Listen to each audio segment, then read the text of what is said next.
Former Sheriff's Lieutenant Patrick Gomez recently won a lawsuit against the Los Angeles Sheriff's Department for almost $1 million. He sued the department for retaliation, which stemmed from his campaign, running against Sheriff Baca to replace him as sheriff. It was just in the paper yesterday, today's paper. The Tanaka's people are claiming that they're being retaliated because they're supporting him and not Baca.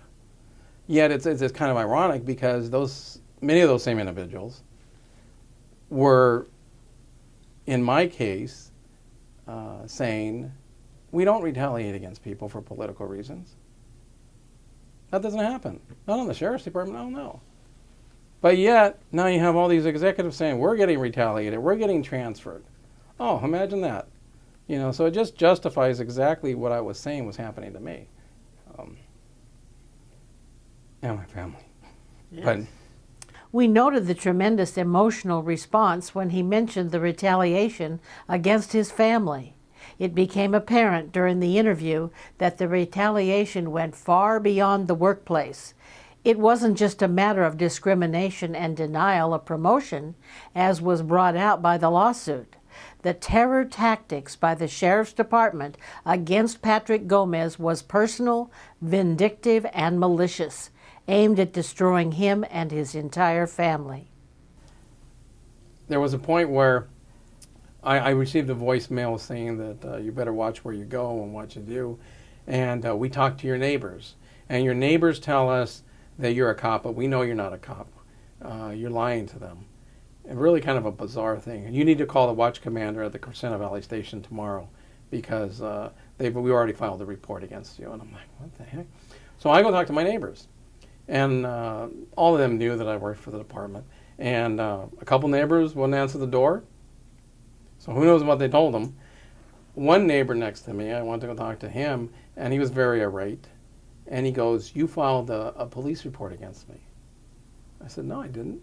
He goes, yeah, I got a call from Detective so-and-so at the station who said that you filed a police report against me because I beat my wife. And I said, I never filed a report. I said, who is this guy? And the phone number was legitimate. It was actually the sheriff's station number, but no lieutenant worked there by the name.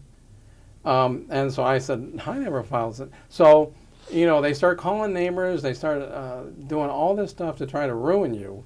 They tried to ruin him through his children. My son, Joshua, my older son, he went to Home Depot one time. And he had just gotten his license, and he was driving, we had a Suburban at the time. He drove it, and he was pulling into the parking lot. And as soon as he got out, a guy pulls up in a truck, and two guys, a Hispanic guy and a white guy, both had glasses on, and they said, hey, man, you want to buy some speakers? And, you know, he said, no. He goes, we'll give you a really good deal on these speakers. And Joshua says, no, I'm not interested. And they were really insistent that, you know, hey, come on, we'll give you a really good deal. He goes, look, I work for the factory. I just got them. I took them out the back door. And, you know, I'll give them to you really cheap. And Joshua said no, and he kept going. His son showed strength of character, not knowing who was testing him. Then they got upset. They got upset, and then he went into Home Depot. When he came out, they pulled up again and were insistent, hey, come on, you know, this is really good. You're not going to find them this cheap anywhere else. And Joshua said, no, thanks, and he left. But to me, that was to set Joshua up. You know, hey, we hooked up his son for receiving stolen property. You know, I mean, it's just one thing after another. I don't have a problem. You want to come after me, but not my family. And so the threats of violence to his family were continuous and very real. You know, there were threats against us, threats against our family, that, you know, they'd call and say, you know, I'd be working overtime, and they'd call and tell my wife, listen to your heartbeat for the last time, and they'd hang up. And there was always unknown caller, you know, I went to the FBI. I went to the FBI when that first started and took them our phone records and gave them dates and times and cars that were following them, license plates, and because I know it's a department.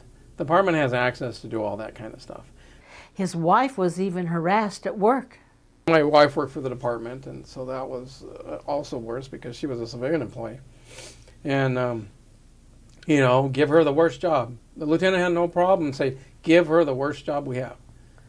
You know, and They didn't hide it at all. One supervisor told her, you're Anna Gomez. You're married to Pat Gomez. Well, maybe you should change your name. Nobody hid it. It was obvious where the retaliation was coming from, but it was impacting my family, not just me.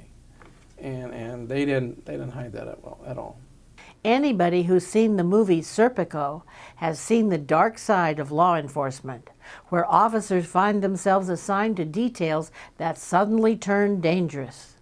That was one of the reasons why I stayed in training, because I didn't have to worry about that.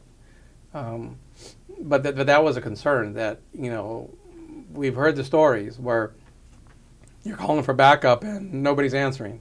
Or, yeah, they'll get there, but it's going to be a while.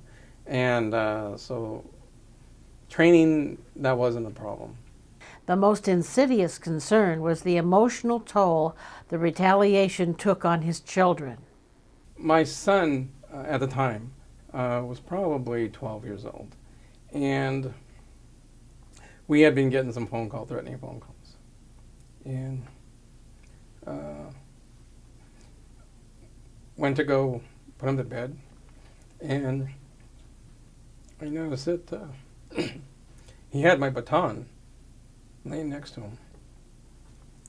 And I asked him, what's that for? And he said, in case the cops come. So. This law enforcement officer, who was proud of his profession as a protector of the public, watched his children become terrified of police. You raise your kids, to respect police. And we had to tell them, be careful. I had to go to their school.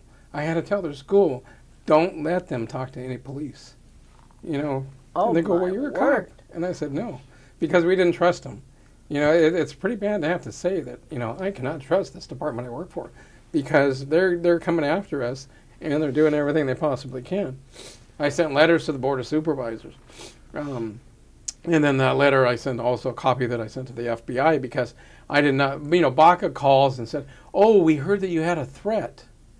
And he sends a car from Crescenta Valley Station over to the house. Well, we need to get a copy of that tape, and not a copy of the tape, but that tape, and all the information about. I said, I'm not talking to you guys about it. So I called the FBI and gave them the copy of the tape and stuff, because I don't trust them to do an investigation. That's a joke. And so they're going to investigate themselves? No. So we went to the FBI, and I've talked to the FBI for years now, since that first started, and updated them on different things that have happened to our family and given them license plates. And they never, will give you any information. They take it all. And because I've asked them, I said, who did those plates come back to? We can't tell you. So what does that tell you? Can you believe that a group of people who have sworn an oath to preserve and protect the safety and security of the citizens would resort to this kind of ugly, offensive, and brutish behavior? And to think it is surreptitiously condoned by the officers at the very top of the command. Unthinkable. But it's one thing after another. But the biggest problem I had was with my children growing up, that, they were proud of me. I went to career day at their school, did all that stuff. And then this happens, and then you got to tell them, well, you can't trust these members of this department. And so it's kind of hard and difficult. And then to see my son, having to sleep with some kind of stick or something because he thinks, he needs that for protection because they're going to come in the house. So Wow. It was pretty difficult. It's like I said, if they want to come after me, go right ahead. But don't mess with my family. This is just a small segment of a dynamic and penetrating interview with Patrick Gomez, who is once again running against Sheriff Baca to replace him as the new reformed sheriff of Los Angeles County. We want to know what you, the viewers, think. Please respond to our survey and leave your comments below. Number 1. Do you think that the terror campaign against Sheriff candidate Patrick Gomez by the department was merely showing loyalty to Sheriff Baca? Yes or no? Number 2, do you think that Sheriff Baca was involved in the questionable tactics against Gomez and his family? Yes or no? Be sure to leave your comments below. I'm Leslie Dutton. Thank you.